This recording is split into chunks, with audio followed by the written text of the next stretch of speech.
What's going on, guys? Bruce Matson here, your host show of Metric Scout Fantasy Football, and today I'm giving you my tight end rankings for week 1. If you want to check out my receivers, running backs, and quarterbacks, that's in the archives. I did top 40s for running backs and wide receivers and 32 on the quarterbacks, and we're going to cap things off for week 1 right now on the tight ends. If this is something you want to keep tabs on throughout the season, I suggest you hit that subscribe button right now because I'm dropping rankings each week and along with a lot of other fantasy content to help you out. Film studies, college, a lot of stuff coming at you on this channel. But let's dig in. Let's look at these tight end rankings.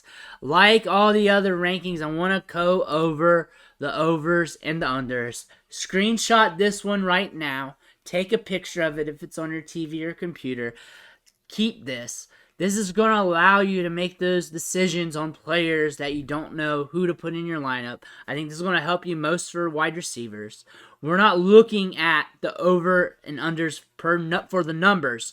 We're looking at them to see whether this is going to be a high scoring game or a low scoring game. And we're looking at this more like an implied point total. Vegas isn't too far off when it comes to this.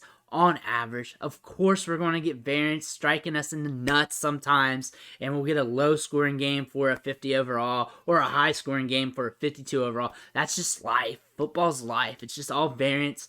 But on the most part, the implied point totals are pretty close, and we want to use this as an influence for some of our decisions because, honestly, when a game's more explosive, faster, higher paced, that means there's more opportunity for fantasy points. That means there's more touches going around, more targets going around, more touchdowns being scored.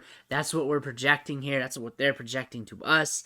And we're just using this as information. Also, what you could also do is look at the over-under and be like, man, I think they're going to smash the over on this. I see the narrative for this, and I'm going to roll with it like that. And you could also flip it the same way. Oh, that over-under is too high. I can see this, and this happening.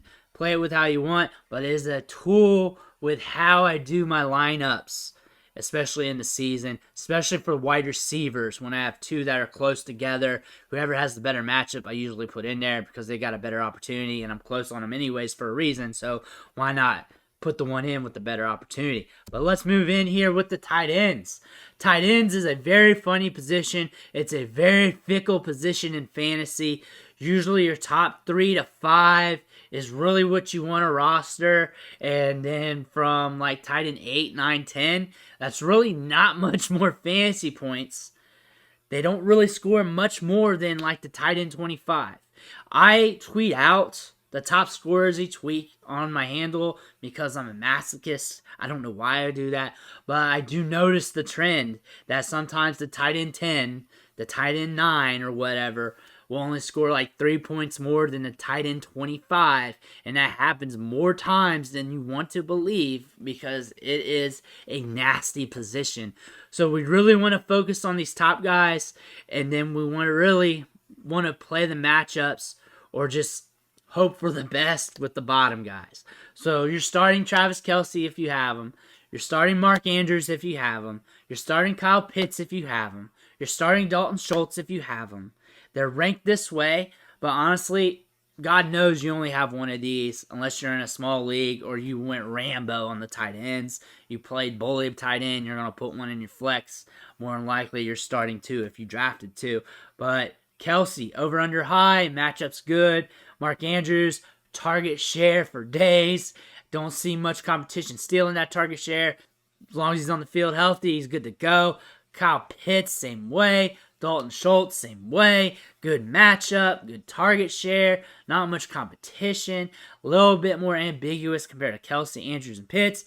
But with a 50 over under, them having to chase Tampa Bay, you know he's going to get some targets sometime during the game. TJ Hawkinson's in a good matchup. Look for him to get targets. Zach Ertz is a sneaky play this week in that Kansas City game. Kansas City's been notorious for giving up points to the tight end for years. Good over-under there. High volume matchup. You went late on tight end. You probably got Zach Ertz. Trendy late round play. Good week to have him this week. Dallas Goedert is always going to have the potential to give you the big play. A lot of people were predicting him to have a breakout season. 48.5 over under is a good matchup for him against Detroit, and this game script could blow wide open. George Kittle is low compared to most weeks, and that's because we have some tight ends and some good matchups. Not because I hate George Kittle, but I do hate his matchup. I hate the Niners versus Bears matchup. I've been saying it in every single one of these rankings video. One of these guys are going to hit in this game. One of these guys has to cross the goal line. Could be Kittle. He gets you yak, gets you yards after the catch. He's going to get targets over the middle. Could be him, but you don't want to bet on it heavy either. But if you have him, you're starting him because you paid up for him. Same with Darren Waller. Good matchup. Really should be ahead of Kittle. Now that I just look at everything and process stuff, but he's been out for a bit, but he's healthy. But you also have Davante Adams there sucking up target share. I guarantee Davante Adams is going to push for a 30% target share in his offense, if not even more.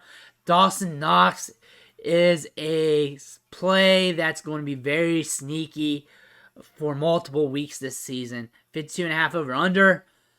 Targets are going to be there for him. There's not much competition there. That's why people are pumping up Gabe Davis. Dawson Knox is going to have some good weeks this year. Cole Kmet, pretty much target share. Not much competition when it comes to the wide receivers. Targets got to go somewhere. I just hate the matchup. I don't want to value him as a tight end one because this matchup sucks. I don't like the Bears versus Niners game, but I've said it so much that they're probably going to blow it up. But Cole Kmet is a guy you want to think of just due to the target share. Tyler Higbee, good matchup. Targets could go his way, but we got to see. Allen Robinson could be blowing up. You also got Cooper Kupp. Interesting team here. Here's our back half.